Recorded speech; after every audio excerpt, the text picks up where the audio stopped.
Have it. All right. And one other question. Do we need to go through the permission to record?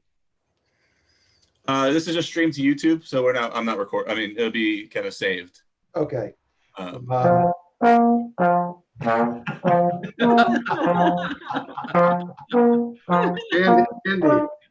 Bravo, Andy.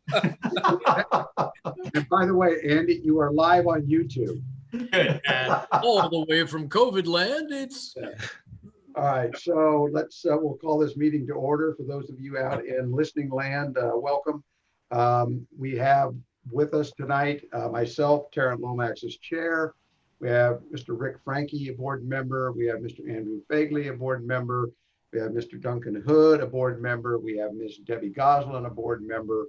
We have Mr. William Woodward, Bill Woodward, a board member. We have Frida Wildy, a board member. And we have Stephen Rice, who is the liaison. And we have Tammy Hook, our recorder. And we have Julian Jacques, who is the CATV or whatever our local station is called, also available. So with that, we'll get started.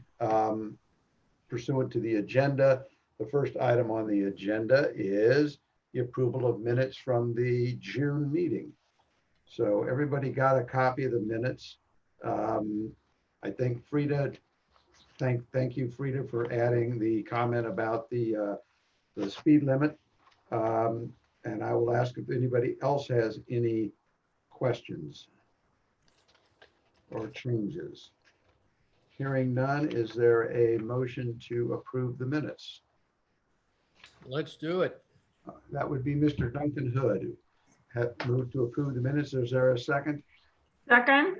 That's Ms. Goslin seconded. All in favor? Aye. Aye. Any nays? No nays. The minutes are approved.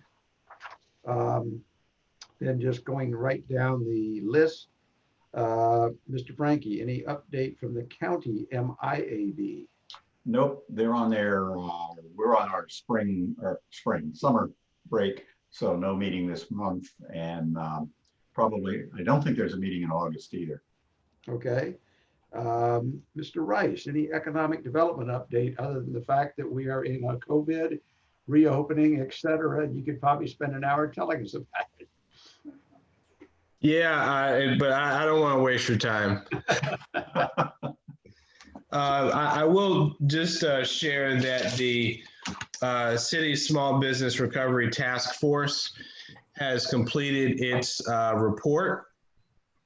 And we had 50 task force members representing different geographic parts of the city and also different industries. We had 10 committee reports that are part of the compilation. And there were 83, last I checked, recommendations for the city to consider. Some of these recommendations have actually already been implemented or are in various stages of implementation. But I did want to share as well for the folks that are here. Let's see, I just had it up. We did have a maritime subcommittee. Susan Zellers served as the chair, and some of the members were Chris McCleary and Mike Tomasini, and they have a 2-page report with some review of best practices for marinas, some of their findings, and recommendations for the city. And all of this information is available on the task force website, which can be found directly on from the homepage, the City of Annapolis homepage. The full report is about 35 pages, and we still need an implementation strategy that's coming from our intergovernmental and advocacy committee. But the essence of the report has been completed. All right, thank you. You answered my question, which is where do we find it? Let me also note for those that that might not have already noticed, or those in the silent minority, majority, whatever it is out there, Mike Tomasini from a member of the committee has joined us also. But thank you, Stephen. I appreciate that update. And I will pull up, and I encourage everyone to pull up and take a look at the task force website page and the 2-page that apply to the Maritime. Mike, anything you want to add to that? You're on mute. No, Terry, thanks. I thought it was a really productive effort. Actually shot an email over to Stephen earlier. I think some of the things, so I in addition to trying to help out on the Maritime subcommittee, I also co-chaired with Joe Rubino from the Naval Academy, the Intergovernmental and Advocacy Group. And I was really surprised and energized by some of the work that happened literally right away. Somebody would mention something. On my committee was Joe Gormley, an attorney in the city, and he basically said there's going to be a lot of legal heavy lifting here for small business owners that can't necessarily get access to the help they need right away. And he immediately approached the city about setting up the Zoom style conferences that they were doing with Patrick Sherney to help people with PPP loans and EIDL loans. And they were helping people on an advocacy level that was really great. If somebody came to the city and said, I'm having trouble with this, they got put in touch with a task force member who would help them with even the minutia of going through their PPP application and helping them get it submitted. So I thought it was a really great team effort, and I was happy to be a part of it. Awesome. That's great. In that same vein, I know you were wearing your Eastport Business Association hat, helping with the coordination of some of the retail and restaurant reopenings for the Eastport side. So how has that been received? I happen to personally have utilized some of it, but I just wonder how generally in the community it's been received. I think generally in the beginning, there was a little bit of, I don't know, let's call it trepidation about just how much impact there was going to be. I think that the volumes ended up turning out right for the community. I think Frida, you'd agree, right? Initially, we thought maybe we'd get swamped, like City Dock was getting swamped in those early weekends in the spring when the weather was real nice. But I think more often than not, the restaurants that have moved outside are probably even still with the outdoor dining running at 50% capacity and spreading things out throughout the day as opposed to having these really busy times. So I think so far there are a lot of people who feel really good about it. And we just hope to keep the positivity up as we go into the shoulder season here. So, All right. On the comprehensive plan status, anything new, Duncan? No, not a thing. It's been very quiet right now. I had spoken with Alderman Arnett, which I'll get to in a few minutes, and I think they've just, because of the COVID and everything else that's been going on, I think it's just been slowed down. Yeah, you're probably other things right. have overtaken events on that one.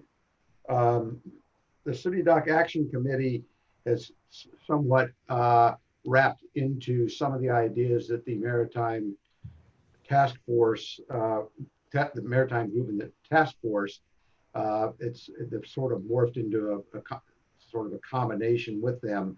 There's been nothing new specifically on on the City Dock Action Committee update for the Maritime. I will say though, I think they are moving forward, and I don't know the exact status. Stephen, you may know, but I think they've got either shortlisted or about to announce the Hillman Garage, the selectee for the Hillman Garage, coming shortly, and that would be that's sort of the main step that needs to be taken long term for the implementation of the City Dock recommendations. So I think just stay tuned. I think that announcement should be forthcoming fairly shortly. I haven't heard anything. Severn River restrictions, other than the fact that people aren't obeying speed restrictions in the harbor right now.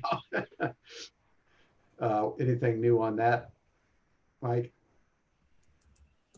I got nothing other than, I mean, the buoys went out. We talked about that last month, but I haven't seen even, I mean, a smidgen of a DNR presence on the river. Not even the usual presence, which is where you see them go by in the morning about 10 a.m. and they head up to the back of the Severn River and then turn around and come back. I don't think I've seen a DNR boat out doing enforcement in a couple of weeks. The Coast Guard's been active and the Harbor Master's been active, but I'm not seeing an additional DNR presence as a result of the buoys going out. The anecdotally, and I'll ask Debbie what feedback she's gotten from her captains, but there is a noticeable, small but noticeable number of boaters that don't seem to understand what the number 6 is on the buoys out by the shoal marker, between the shoal marker and the point of the Naval Academy. I think they just seem to think that that's some kind of a navigational aid or something. And on the larger bay area, it seems to be there's a small minority that don't seem to understand rules of the road too well. But other than that, it's nice. It has been nice to see these last couple of hot days how much activity there's been on the water. For those that work on the water like you, Mike, or Debbie, it may not be as impressive, but just from looking out at the water and seeing all the activity on the water, it's encouraging that people are getting out. And just anecdotally, I happened to be down in Solomon's by boat Saturday, and the people I was visiting had bought a boat from Y Mills, I think it was. Took delivery in February, and Y Mills was already calling and wanting to buy it back at more than they paid for it. Get their actual boats. Well, speaking along those lines, Terry, I was talking to one of our brokers at Port Annapolis the other day, and I said, boy, this must be hitting you pretty hard. And he says, we're completely sold out. Yeah.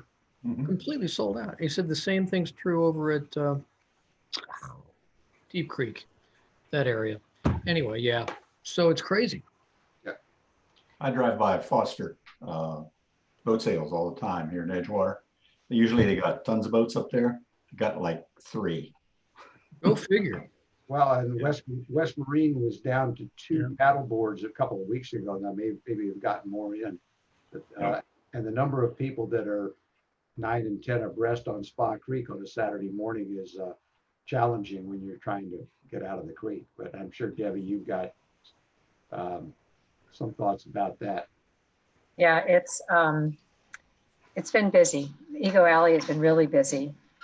Lots of paddle boarders, lots of little boats, and the center consoles are supposedly just selling off the shelves right now. And they're coming to the fuel dock at ALM. It's been extremely busy. Good. Our taxi schedule is not as robust as it usually is. So we don't have as much interaction, but it's still there. Is that due to lack of people on moorings, or just more lack of people, taking the taxi and riding around from one side of the creek to the other? Both. It's both. There's not as many people on the moorings. They're not staying out. As in the beginning, when we started the taxi service, the restaurants weren't even open, so there wasn't a lot to do for people, and there's just not as much traffic, period, and not as many people downtown either. Yeah. All right. I haven't heard anything more on the NDZ application, and so I'm assuming it is just sitting in whatever administrative Backwater. backlog there is Yeah. at this point. So I haven't heard anything different. City dock reopening, I think we pretty much covered with Stevens and Mike's discussion earlier. And we're moving right through this agenda very quickly. Terry, excuse me, could Yeah. I ask you a question about that? Sure. City dock, I've been hearing that Wilma Lee is trying to go over to the state dock, and I was just wondering if anyone had any updates on that. right now, the state dock is under lease.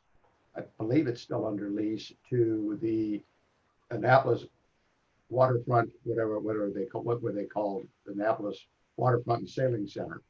And so unless Wilma Lee made some arrangement with them to come over, then it's AWSC is the controlling entity at the moment. The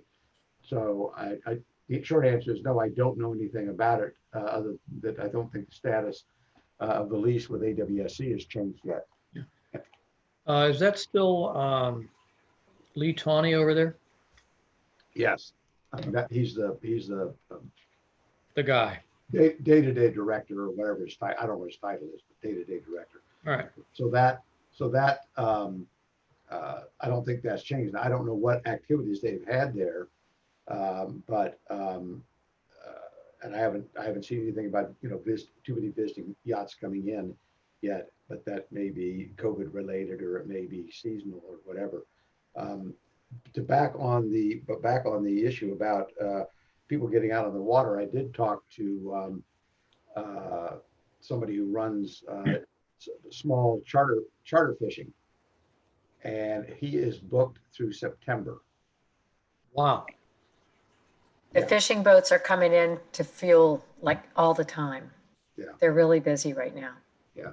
And there's some new pretty ones out. So there's some new Pretty fishing boats that I've seen, some big ones. And the other thing that we're seeing that is unusual is a bunch of large motor yachts, like 150 feet. Michael Saylor has 2 of them in town, and then he's got a buddy whose boat is here, and they often go out to Whitehall and hang out there. 3 big, huge, yachts. That's kind of fun. They don't use the water taxi. They have their own. And I'm glad you mentioned that, because I have seen them. I've seen up to 2 or 3 at a time over in Whitehall Bay. Right. And at first when I saw it, I thought, wow, that's kind of odd. And then it looks like they've suddenly discovered that that's not a bad spot to anchor, and they can run their people into town on their own launches. And there's also a 105-foot yacht that's now docked at South Annapolis Yacht Center, Summer Wind. So I think it's a wooden Burger, I think. Is it a burger? Yeah, I couldn't remember. It might be a Fed ship. I think it's a Fed ship. I think it's maybe a Fed ship 105 or something. I think somebody told me that, which was just interesting seeing it coming through the bridge. The 2 that belong to Michael Saylor aren't usually in town at the same time. There's usually one over in the Med and one on the East Coast of North America. But because of COVID, they're both here right now. Wow. Along with his 4 support boats. Yeah, nobody else will let us in. Is he taking guests? I keep knocking, but. So 01520. I sent everybody the task force, the Maritime Task Force, or Comprehensive Review Task Force, that Alderman Arnett is presenting to the Rules Committee. I think he's presented it to the Rules Committee today or tomorrow, and he expects that is going to move forward.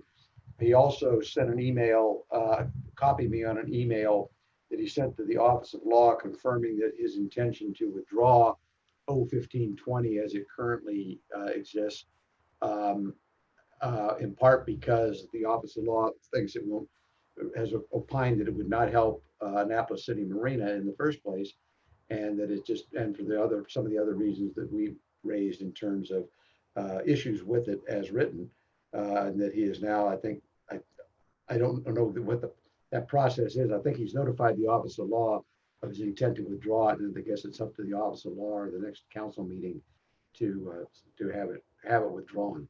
And I had some input into some of this Maritime Task Force, and made some recommendations and changes that he included. A couple of which, the 2 main ones were to set a firm timeline for the fall, October 30th, 31st, November 30th, but also to expand the membership and be more specific about the membership. And I just want to address that because as it's written right now, assuming that it stays this way, the membership includes one property owner each from the WMM, WMC, and WMI zones. So I think Ross may be looking to us for thoughts on what on a recommendation for those specific representatives. Andy, and then also to the extent, and this may be an overlap, one business owner from each of those three zones, if that's different than the landlord or the property owner. And then Andy, to your point that you raised the other day, last meeting, one maritime business tenant from each of those zones. So if you could give some thought to some recommendations on, what tenant, true tenant, not just a nominal tenant that's a landlord renting back from himself or something, but like you, that would be a true tenant for those recommendations. And then one representative from the Eastport Civic Association, which is sort of the residential component in Eastport, one from the WMI Edgewood Road residential community that have an interest in would have an interest in traffic and things like that.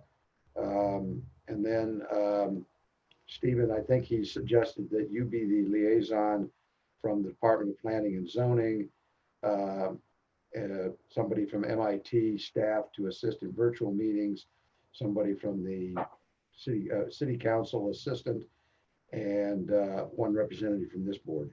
So stay tuned. I think that's there's an impetus. It's encouraging that there is a willingness to move this forward on a fairly defined timeline that would go along with some of the reopening and the other larger task force goal timelines and plans. So that's the update on that. I don't know if anybody has any questions about it. I don't have many answers because this was Ross's put that together.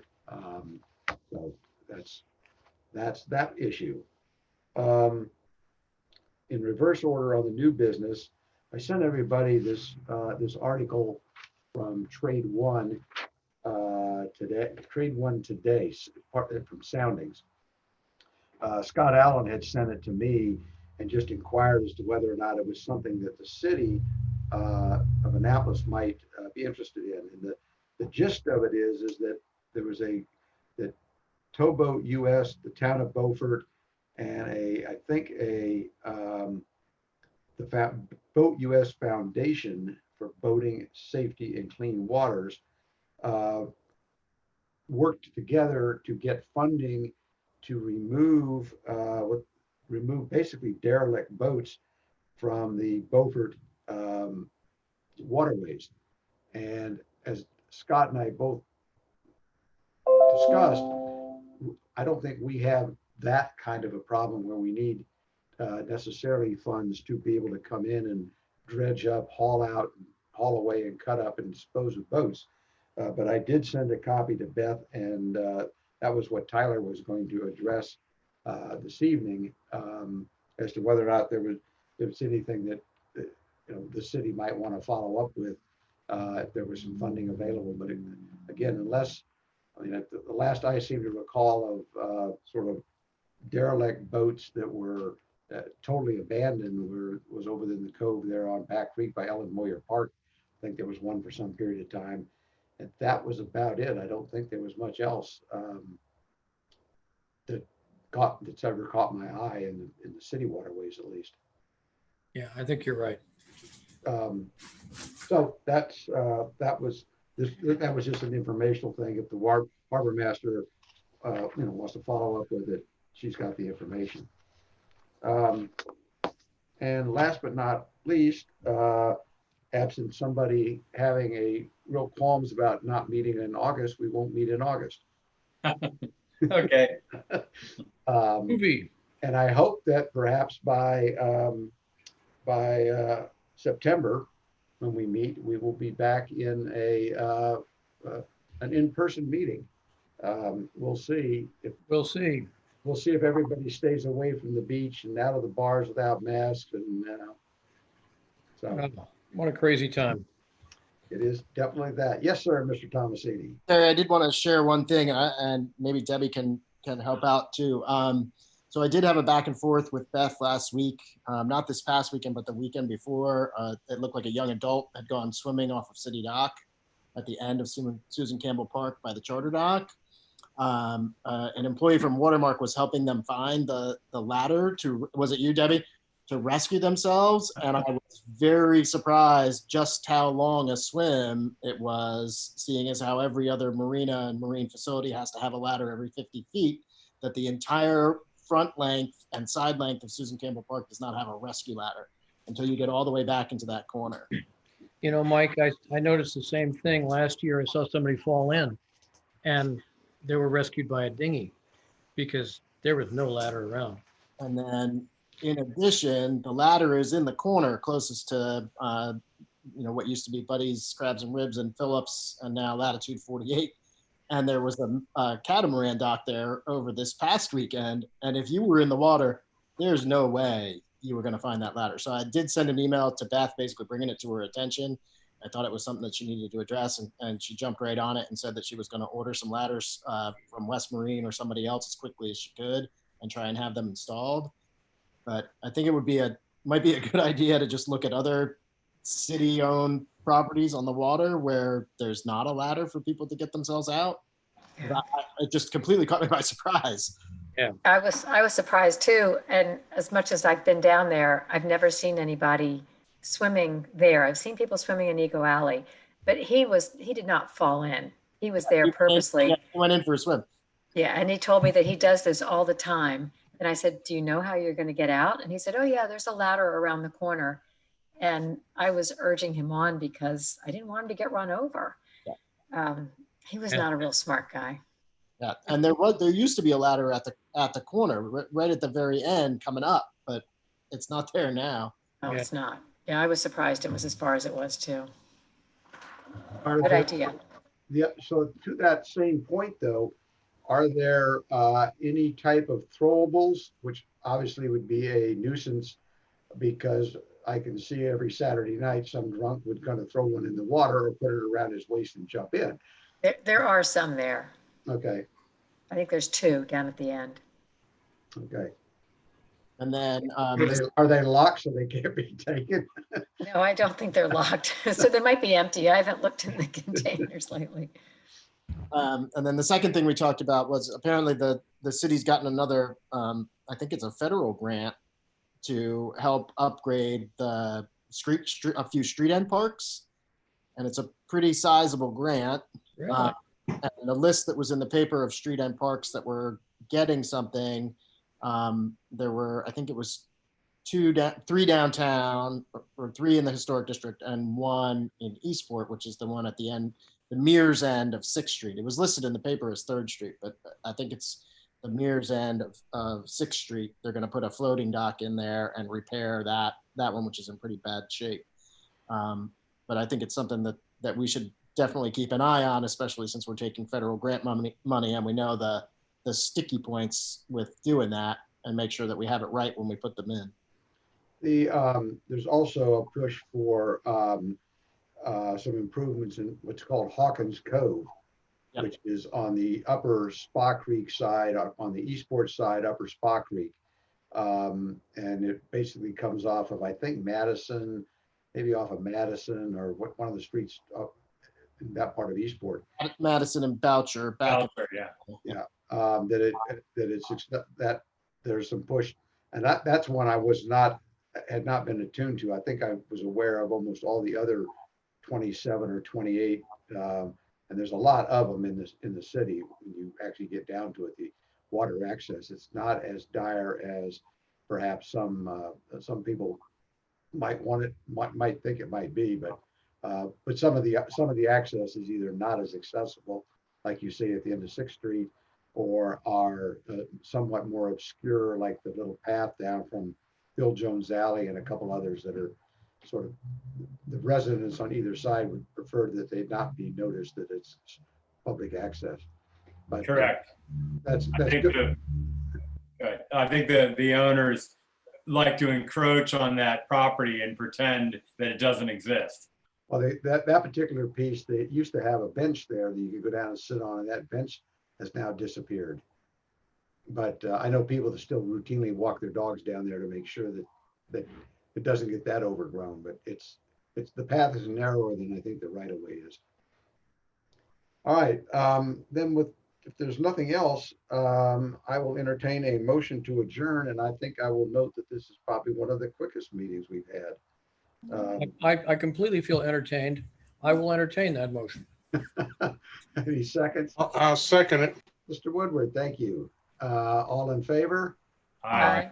Aye. No nays. Tammy, thank you very much. Enjoy the month of August. And everybody else enjoy the next 60 days until we meet again, as the old cowboy song used to sing. Yeah. Or as they used to sing, see you in September. See you in September. That's right. That's right. Okay. All right, kids. Thank you, Julian.